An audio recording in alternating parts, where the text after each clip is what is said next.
Hi everyone. For today's video, we're going to be looking at Darth Vader's lightsaber from The Empire Strikes Back. This is my Roman Props hilt. It is a static build, so it's only for display. It is highly accurate to the original prop used in The Empire Strikes Back, and as usual I'll go through it top to bottom. I'll tell you a little bit about all the parts I put together to make this as screen accurate as possible. So the base unit is Roman Props MPP. This is the same base unit that was used for Star Wars A New Hope, which I've gone over in a previous video. But there are some differences between the two, which I will go over a little bit later. But first I'll talk about the ESB version in a little bit more detail. So starting at the top, the first thing that I did was to replace Roman's shroud.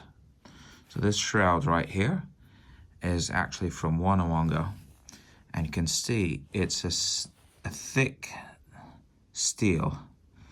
So Roman's stock shroud that comes included with the MPP is very good, but it's not made of steel, and it's not the right kind of thickness or cut. The most accurate one available is sold by Wannawanga. Unfortunately, these are usually quite limited. Wannawanga releases them every now and again for limited runs, and they get snapped up very quickly. So if you don't have one and you are looking to replace your shroud, you would really have to follow Wannawanga on his social media, Facebook and Instagram, and hopefully he'll release another run soon, and then grab it very quickly because these sell out fast. So this is the steel Wannawanga MPP shroud. It has been painted with a black satin paint. You can see underneath the texturing here. I'll just try to zoom into it a little bit. You can see underneath, it's not quite wrinkled, but there is slight texturing to it, and that is accurate to the movie prop. I know some other people like to use the heavy wrinkled paint, like in the A New Hope version. See that? That is very heavy wrinkled paint on A New Hope.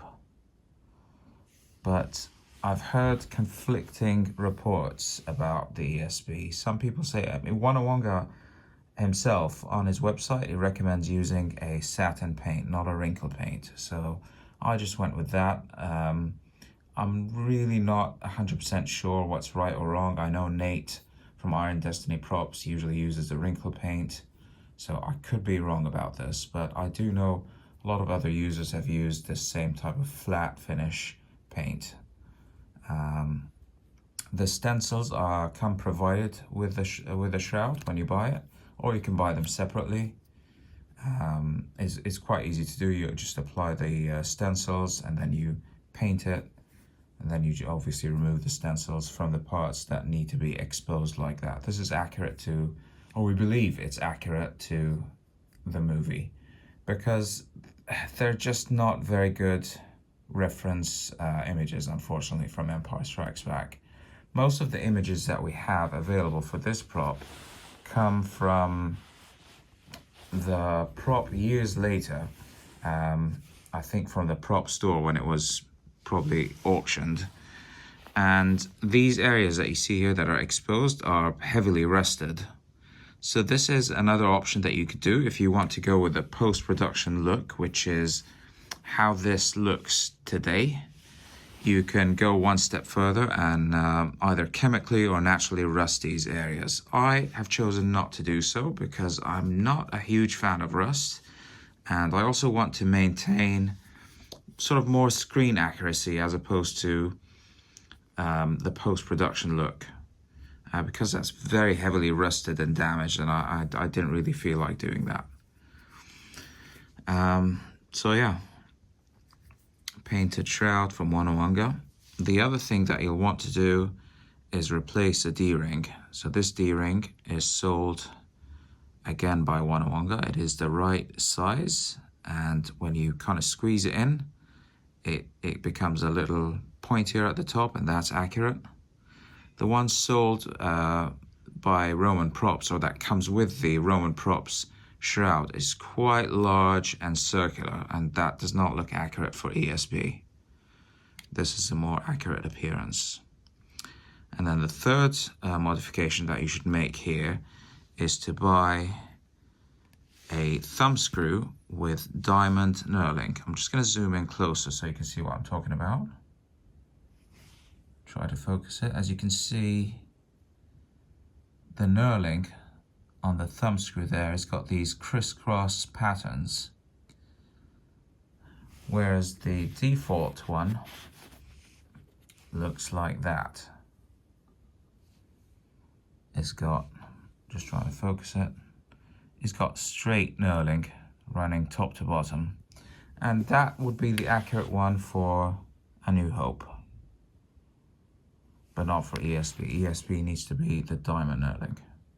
All right, so these are three quick things that you can make here to make your ESB look a little bit more accurate. Wannawanga steel shroud, Wannawanga shroud D-ring, and a diamond knurling thumb screw, which is, again, this one is Wannawanga, but I believe Roman also offers this. The bulb contact assembly here is fine as it is from Roman. You should paint that's the center there black to match the screen appearance. The orientation of these screws, I think I don't have that. Yeah, I think it is right for these, but I will double check. But I know that the two screws down here under the shroud should be oriented in this fashion, almost pointing diagonally up towards the shroud on both sides. So you tighten them, and then you do your best to try to loosen them just a little bit so that they're pointing towards a shroud like that. But those two, I can't actually remember. I will have to go back and double check that. All right, moving on further down, nothing much to say about these ports. The wires are sold by, you could get them from KR Sabers or from Wannawanga. These particular ones are from Wannawanga. They're the right gauge and color and size, almost 100% accurate, but they're probably the best available. They are quite tricky to install, I found, especially these thicker ones. The thinner white and blue ones on the sides are not too bad, and they're quite flexible, but the thick ones are quite tricky to install. They have a tendency to either fall out, and you do have to secure them with a dab of super glue, because they do have a tendency to just fall out. So you'll get, if you buy them from Wannawanga, you get a strip long enough to, if you mess up, you could do it several times. And you just need to measure a piece about that big, cut it, and then strip the ends, almost like I've done here, with some wire cutters or something, and then just glue it. Obviously, the red one needs to go on the B port, and then brown and gray. They have to be in that exact order.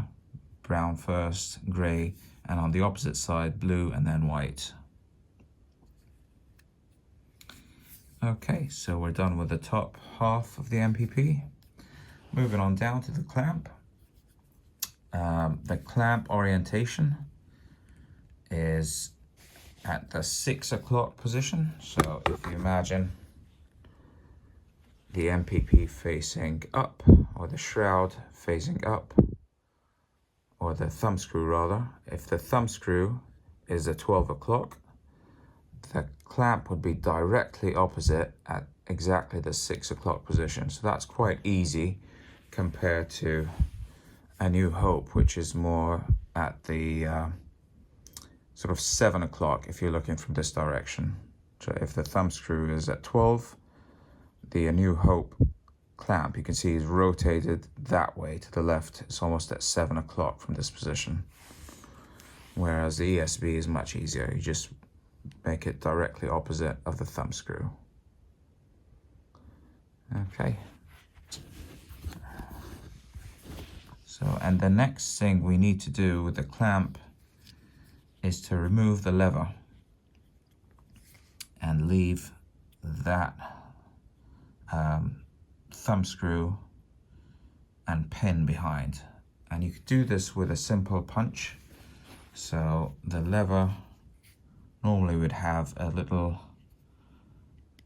tiny little screw over here, or like a little pin that you can push through with a punch. And if you tap it a few times with a punch, it just comes right off, leaving this behind. I would recommend that you tighten the clamp and you secure its position before you remove the lever, because it's really tricky to then fiddle around with this thing after you've removed the lever. Because if you need to tighten it, it's so small that you need a pair of needle nose pliers to twist it, and then that pin has a tendency to come popping out, so it just makes it a lot more frustrating. So tighten it, make sure you got it to the right kind of location as well. Down here, do your measurements, make sure the orientation is right, make sure it's tight enough. Once you're happy with it, then remove the lever. That would be what I would recommend. So lever is missing. The pin needs to be oriented in this exact angle, sort of the 5 o'clock position.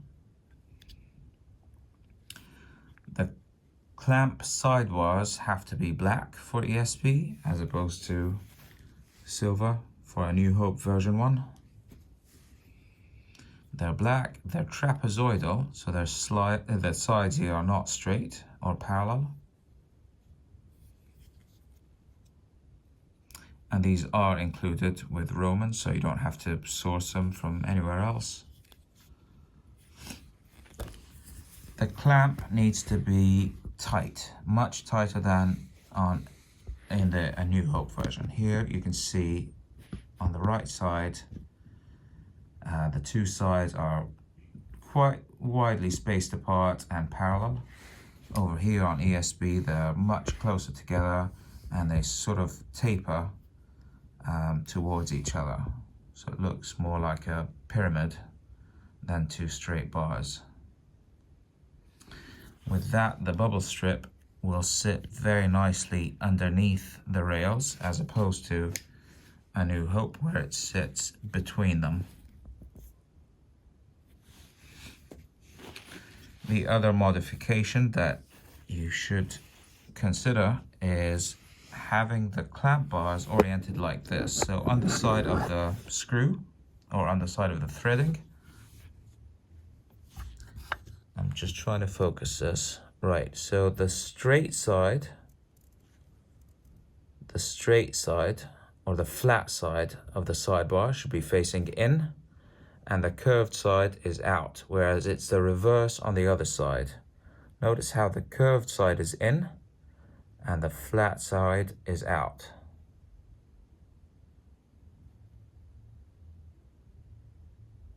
And that is accurate to the prop as it stands today.